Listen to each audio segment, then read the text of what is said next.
I looked it up, and it says, it's been suggested that black folk use the term to refer to the white oppressive figures often encountered at work or in public. They say it come from an old kind of torment. And it was to the point where white slave foremen in the antebellum South were called crackers, owing to their practice of cracking the whip to drive and punish slaves. There is no slur here. The only word we have for you is just a reaction to truth. Leave it to the pot to cry when you call it black. Leave it to a cracker to tamper with our old things and then faulty manufacture the Negro vernacular like it's not black slang, it's just iconic.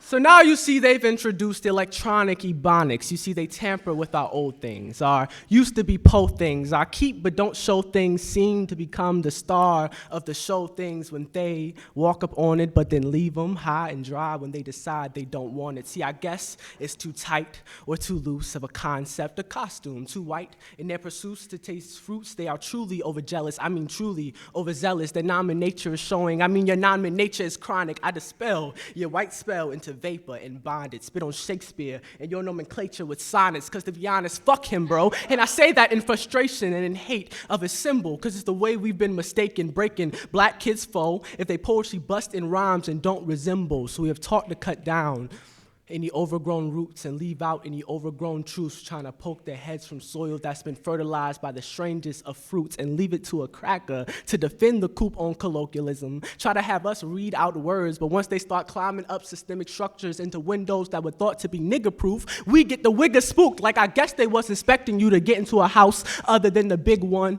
A Luo man, a black husband, wife, and duo man made a white house black and did their big one. Kinda, not really, so crackers come undone like pick one. A sick one you are to not alleviate your scars, and a sad one you are trying to put on some of ours. See, they are crazy people.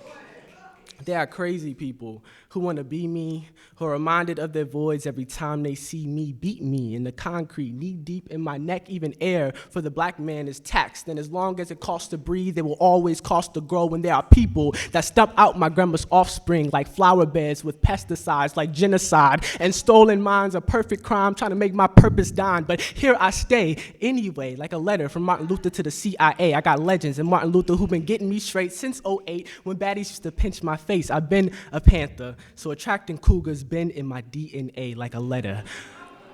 Like a letter from Martin Luther to the CIA. Leave it to a cracker to try to trick me to put a bullet hole in minds, and then trick and pimp niggas to dig holes in minds to further fuel their crimes. They make sure, ensure that I don't feel at home in mine, an eviction with no notice, an ironic crime, and leave it to a cracker to always be the bad kid on the block, always throwing rocks, knocking over flower pots with no worries, a mouth so dirty it takes your own breath away, and then mocks you with your own words in that childish way. Yes, you do. Always trip niggas up, having them stumble on the crack to break their mothers' backs, and your word lashing still hold the remnants of the past, but your frequencies are so low, I'd have to go to hell to hear you. And with words that can't grow, my niggas will never fear you.